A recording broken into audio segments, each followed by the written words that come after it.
Demonic possession. When an evil spirit or entity takes control of someone's mind and body, it can make them do strange and violent things and act like a completely different person. Demonic possession is one such form of high strangeness, and it can manifest itself in various ways depending on the individual involved. It can range from subtle behaviors like bouts of depression and anxiety to more extreme symptoms like speaking in tongues or exhibiting unusual strength. Whatever its form, demonic possession has been around since ancient times and continues to perplex us today. The Catholic Church fights demonic possession by using the ancient ritual of exorcism, when a priest casts out the evil spirits from someone's body. Whether this ritual casts out actual demons inside of a possessed victim, or the act of it simply causes someone who believes themselves to be possessed to be healed by some kind of placebo effect, is still up for debate. But one thing is certain. Those witness to the behavior of someone claiming to be possessed and the act of exorcism can find it truly disturbing. Father Gabriel Amorth was referred to as the Pope's exorcist for 30 years, and in that time he saw many cases of demonic possession. He was the subject of a documentary, The Devil and Father Amorth, directed by William Friedkin, the same director of the 1973 film The Exorcist. Coming out this year is the film The Pope's Exorcist, starring Russell Crowe in the title role. I felt it was a perfect time to cover the true story of the real-life priest who dedicated his life to fighting evil. But before I get started, if you are here for the first time and are interested in hearing more tales of high strangeness delivered in dulcet tones such as mine, go ahead and subscribe to this channel for more content. Father Amorth was born in Modena, Italy in 1925. He grew up in a Catholic family and decided to become a priest at a young age. After completing his studies, he joined the Society of St. Paul and was ordained in 1954. For many years, Father Amorth served as a parish priest in various parts of Italy. But it wasn't until he became an exorcist that he gained international fame. In 1986, Father Amorth was appointed as the chief exorcist of the Diocese of Rome by Cardinal Ugo Poletti. From that moment on, he dedicated his life to fighting evil and performing exorcisms. Father Amorth believed that Satan was real and that he could possess human beings. He claimed to have performed tens of thousands of exorcisms during his career as an exorcist. In his book, An Exorcist Tells His Story, Father Amorth wrote, "I hold that the devil exists and can not only tempt but also act physically on both the living and the dead." He also said that he believed demonic possession was real and it could cause physical as well as mental illness. He also had some controversial beliefs. He claimed that the Harry Potter books were dangerous because they promoted witchcraft and Satanism. He also believed that yoga was satanic because it originated in Hinduism. He was also a vocal critic of the Catholic Church's handling of clergy sexual abuse scandals. Despite these controversial beliefs, Father Amorth remained one of the most respected figures in the Catholic Church until his death in 2016 at the age of 91. Father Amorth's legacy lives on today through his books and interviews. His most famous book, An Exorcist Tells His Story, has been translated into multiple languages and sold millions of copies worldwide. In this book, Father Amorth shares some of his most memorable experiences as an exorcist. One story involves a possessed woman who spoke perfect Latin despite never having learned it before. Another story involves a possessed man who levitated off the ground during an exorcism. Father Amorth believed that possession could happen to anyone, regardless of their background or religion. He claimed to have performed exorcisms on people from all walks of life, including atheists and Muslims. He also believed that prayer was one of the most powerful weapons against evil. He encouraged people to pray regularly and attend Mass frequently to protect themselves from demonic attacks. Despite facing criticism from some quarters for his views on Harry Potter and yoga, Father Amorth remained steadfast in his beliefs until the end of his life. He saw himself as a warrior fighting against evil forces in this world. Today, there are still many people who believe in Father Amorth's teachings about spiritual warfare and possession. His legacy continues to inspire new generations of Catholics who seek protection from evil forces through prayer and faith. The following are 3 accounts of real-life exorcisms Father Amorth performed. The exorcism of a woman called Christina is one of the most famous cases recounted by Father Amorth in his book An Exorcist Tells His Story. Christina was a young woman who had been involved in the occult and had made a pact with the devil.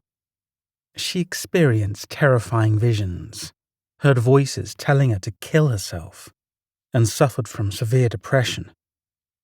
Father Amorth performed multiple exorcisms on Christina over the course of several months. During one session, Christina levitated off the ground and spoke in different languages, including Latin and ancient Greek. Her voice also changed dramatically, becoming deep and masculine. At times during the exorcism sessions, Christina would become violent and try to attack Father Amorth or those present. She exhibited superhuman strength that would have been impossible for someone of her size.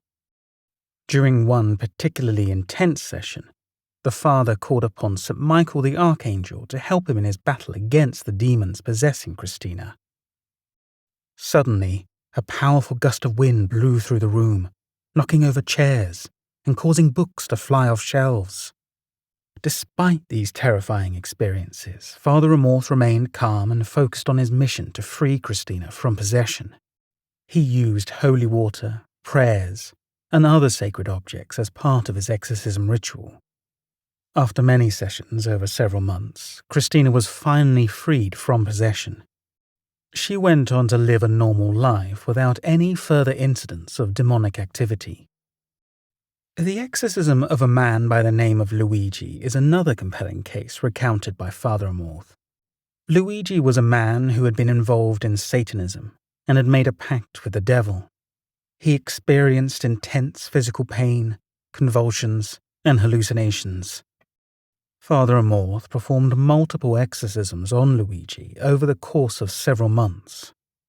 During one such session, Luigi's body twisted into an unnatural position that should have broken his spine, but miraculously didn't. The father also witnessed objects moving around the room without any apparent explanation. Similar to Christina's case, Luigi would become violent and try to attack the priest, and displayed abnormal strength for someone of his stature. After many sessions over several months, Luigi was finally freed from possession. He actually went on to become an evangelist for Christ and a powerful witness to the reality of demonic activity in the world. The final account I wanted to share was an exorcism of a woman who went by the name of Maria. Maria was a young woman in her mid-20s from a small Italian village. The village priest had previously tried to help Maria, but was unable to free her from the demonic entities that had taken possession of her body and soul. Father Gabriel was called in to save her, and it was immediately clear that Maria was in a dire state. Similar to other cases, she had wild, unnatural strength, and she screamed and shouted in strange languages no one had ever heard before. The priest read passages from the Bible, commanded the demons to leave her body, and even used holy water to ward them off. He worked to free Maria of her possession through multiple exorcism sessions.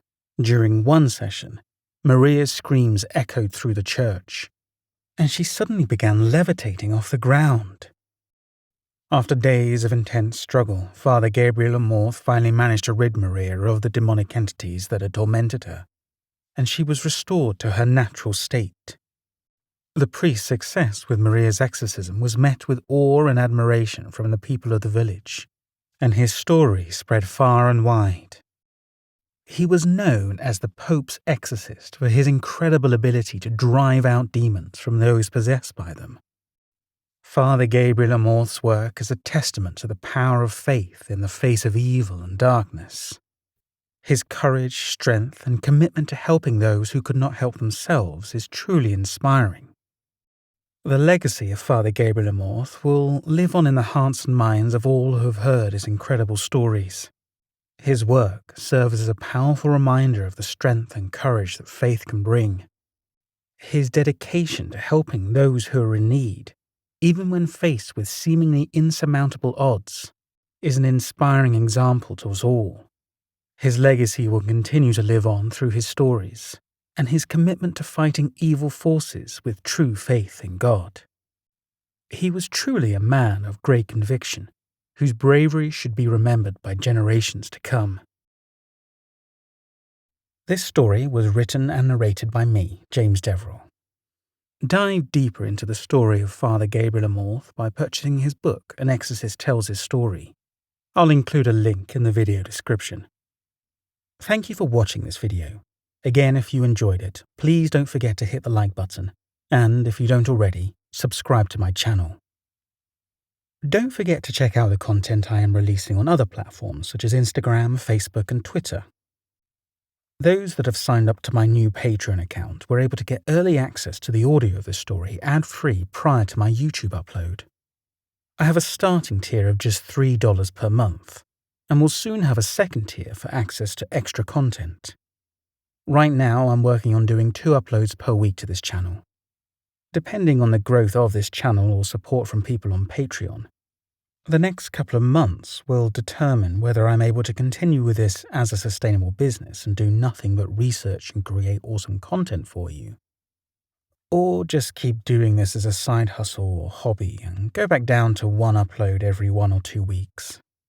So if you want to support my mission to become a full-time storyteller and content creator, please head over to Patreon and consider signing up for just the cost of 1 cup of coffee per month.